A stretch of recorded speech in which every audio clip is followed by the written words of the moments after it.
আমাদের সমবায়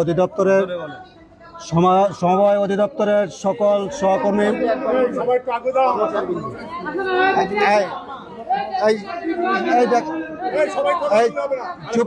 শুনেন কথা বলি শুনে বলতেছি বিসমিল্লাহির রহমানির রহিম। আমাদের সমবায় অধিদপ্তরের সকল পর্যায়ের কর্মকর্তা কর্মচারীবৃন্দ সকলকে আমার অভিনন্দন। আজকে আমাদের এই সমবায় অধিদপ্তরের সকল কর্মকর্তা কর্মচারী নিচে আসছে, তাদের দেওয়ালে পিঠ থেকে গেছে। এখন নবম পে কমিশন বাস্তবায়ন যদি না করা হয় আমাদের আজকে কেন্দ্রীয়ভাবে বিকাল 5টা বাজে একটা মিটিং আছে। আমরা মিটিং এর সিদ্ধান্ত যা দেয় মিটিং এর সিদ্ধান্ত অনুযায়ী আমরা আমাদের কেন্দ্রীয় আজকে কার্যালয়ে একটা মিটিং আছে বিকাল 5টা বাজে। আমাদের পে কমিশন বাস্তবায়নের জন্য কেন্দ্রীয় লিডাররা যে উপদেশ দেয়, যে নির্দেশ দেয়, আমরা ওই নির্দেশে যা যা করণীয় পে কমিশনের জন্য আমরা প্রস্তুত আছেন কিনা সবাই?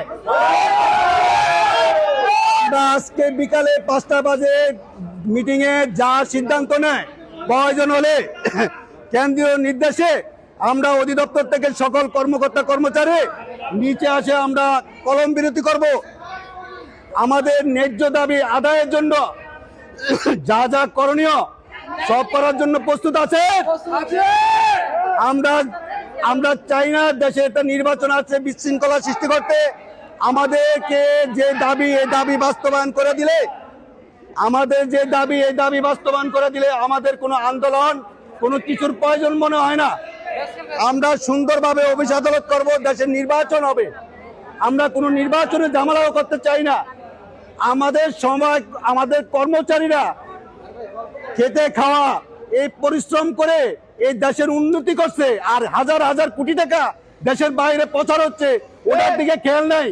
আর আমাদের কর্মচারীরা দিলে নানান ধরনের সমস্যা আছে।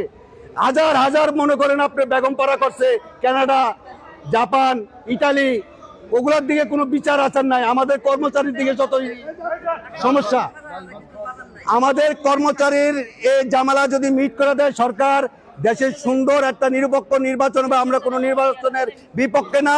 আমরা দেশের শান্তি চাই, আমরা ডিপার্টমেন্টের শান্তি চাই। আমরা সকল কর্মকর্তা কর্মচারী ডাইল ভাত খাইয়া যেন বাঁচতে পারি, সে ব্যবস্থা যদি সরকার করে, আমরা সরকার থেকে বেশি কিছু চাই না। আমাদেরকে যেই হারে ধরছে আমরা অনেক নিচে পড়ে আছি, অনেক নিচে পড়ে গেছি। আমাদেরকে দিয়ে দিলে আমরা সম্পূর্ণভাবে আমরা ইনশাআল্লাহ